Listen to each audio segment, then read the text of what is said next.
In the mountains of northern Peru, plans to develop an open-pit copper mine worry Mario Pintado.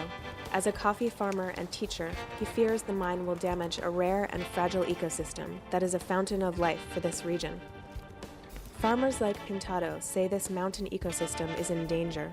In all of Carmen de la Frontera, we have this type of páramo. During the night, it captures the water, and in the day, it begins to release it down the slope. The moss and grasslands that conserve water like a reservoir could be cleared for the proposed $1.4 billion Rio Blanco mine. Local governments, community leaders, and farmers say mining would be devastating in this region, where residents already face drinking water shortages due to the arid climate and El Niño. Climate change could make this even worse. The proposed mine, which could produce more than 1 billion tons of copper over the next 20 years, would need a lot of water. It's one of many holdings that the Chinese consortium, the Jin, has amassed, covering 70,000 acres in the region. The Rio Blanco mining project is a massive, highly intensive mine they intend to develop in this high-altitude zone, where it would be very dangerous to this region. Water is the lifeblood for thousands of farmers downstream of the proposed mine. Water is filtered into rivers flowing east into the Amazon and west into Piura's rural and urban populations. The rivers quench farmland, ripe with citrus fruits, coffee, and other crops. Pintado and other farmers have recently joined together to pursue organic certification to get a premium price for their crops. Already, Piura has more than 8,000 certified organic growers. Having an open-pit mine upstream could jeopardize farmers' organic certification. Mining's legacy in Peru is one of pollution, not prosperity, for communities closest to the mines. In the old mining town of Cerro de Pasco in central Peru, residents have been exposed to toxic waste. Even new projects in Peru using modern technology have had accidents.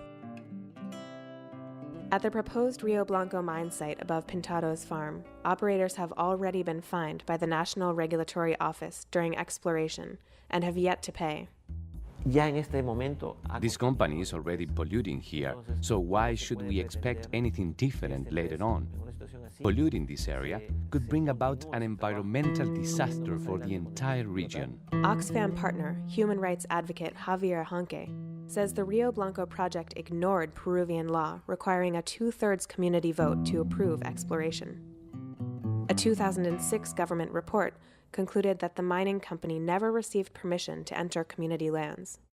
When citizens complained, they received no response from the national government. The government does not defend the rights of communities and their right to their land. Instead, it protects investments, even illegal investments. So, we had to ask, where are the human rights that are the basis of our country? Villagers demonstrated against the mine in 2004 and 2005. 2 community leaders were killed, and 29 villagers and 1 journalist detained and allegedly tortured.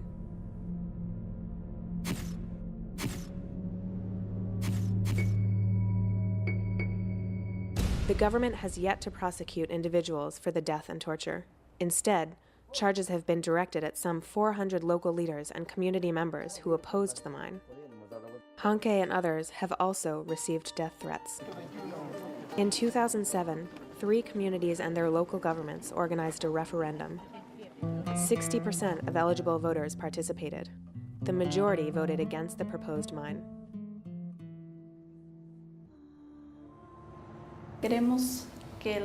We want our government and also governments of the entire world to support us. This is not a capricious decision. This is our way of life. Oxfam America's partners are calling on the Peruvian government to respect communities' right to decide their future. The citizens of the affected communities are calling on the government of Peru to respect the results of the referendum rejecting mining in the Rio Blanco region. You can help. Join Oxfam's Right to Know, Right to Decide campaign.